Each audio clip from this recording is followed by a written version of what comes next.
कथेचं नाव आहे आळस. एक व्यापारी होता. तो खूप प्रामाणिकतेने आणि सचोटीने आपला व्यापार करायचा. त्या व्यापाराला एक मुलगा होता. त्याचा मुलगा सुद्धा प्रामाणिक होता, पण घरात सुखसोयी असल्यामुळे त्याला कष्ट करायला कंटाळा यायचा. तो खूपच आळशी आणि कामचुकार होता. कोणतीही गोष्ट तो उद्यावर ढकलायचा. आज नाही उद्या, आज नाही उद्या असं म्हणायचा. आपल्या मुलाच्या अशा आळशी वागण्याचं व्यापाऱ्याला फार वाईट वाटायचं. तो नेहमी मुलाला आळस सोडून काम करायला सांगायचा, पण मुलावर त्याच्या सांगण्याचा काहीच उपयोग व्हायचा नाही.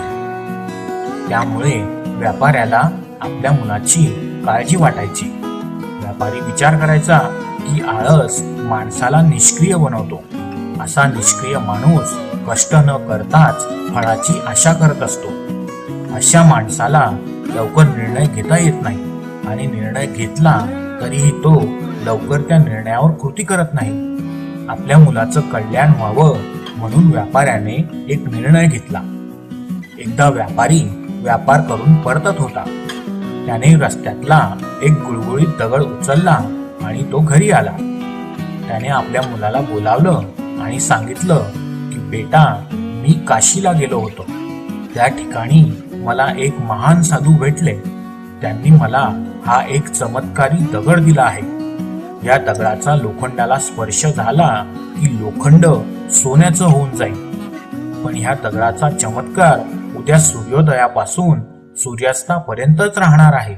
मी याचा उपयोग केला असता, पण मला आजच रात्री दुसऱ्या गावी माल पोचवायला निघायचं आहे. तेव्हा तू असं कर, उद्या सकाळीच बाजारातून लोखंडाचे मोठमोठे तुकडे घेऊन ये आणि त्या सगळ्या लोखंडाचं सोनं करून ठेव. पण लक्षात ठेव, वेळ खूप कमी आहे. उद्या सूर्योदय ते सूर्यास्तापर्यंतच. मुलगा म्हणाला, ठीक आहे, मी करून ठेवेल. व्यापारी रात्रीच दुसऱ्या गावी निघून गेला.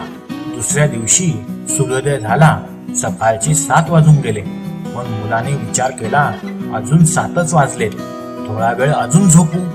असं म्हणून तो झोपला. 9 वाजले. मुलाला पुन्हा जाग आली. तो म्हणाला, अजून अख्खा दिवस पडलाय, उठू थोड्या वेळाने. मुलगा पुन्हा झोपला. 10, 10:30 वाजले. मुलाला पुन्हा जाग आली, पण पठ्ठ्या विचार करत पडून राहिला. आज तर मी इतकं लोखंड विकत आणतो की बस माझ्या पुढच्या 10 पिढ्यांना आरामात बसून खाता येईल. इतकं सोनं बनवून ठेवतो की सगळ्या पिढ्या माझं नाव काढतील. माझ्या बाबाने आयुष्यभर जेवढं कमवलं नाही त्याच्या 100 पट आज एका दिवसात कमावून टाकतो. आजच्या पेक्षा लाख पटीने सुखी आणि आयशो आरामात राहीन मी. असे स्वप्नांचे गड रचत मुलगा आरामात लोळत पडला. दुपार झाली. भाऊसाहेब कसं तरी उठले. वेळ निघून जात होता. तरी भाऊने विचार करत म्हटले, अरे अजून खूप वेळ आहे. मी जाईन आणि 10 मिनिटात लोखंड घेईन आणि 5 मिनिटात त्याचं सोनं करून टाकीन. आहे काय त्यात? असा विचार करत मुलगा पुन्हा खयाली पुलाव शिजवत बसून राहिला. दुपारचं जेवण झालं. दुपारी जेवण झाल्यावर रोज आरामाची सवय. मग काय, दिली पुन्हा आरामात ताणून. दिवस मावळतीला आला. मुलाला जाग आली. त्याला दगडाची आठवण झाली. तो एकदम खळबळून उठला. घाई गडबडीत दगड कुठे ठेवला तेच त्याला आठवेना. इकडे शोध, तिकडे शोध, कुठे ठेवला काही लक्षात येईना.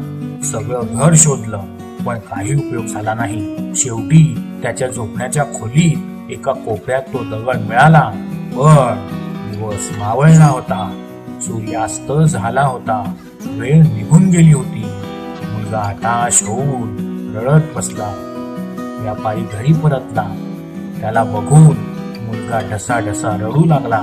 आणखी एक दिवस मिळण्यासाठी गयावया करू लागला. व्यापारी म्हणाला, बेटा, वेळ निघून गेली आहे. आता मी सुद्धा काहीच करू शकत नाही.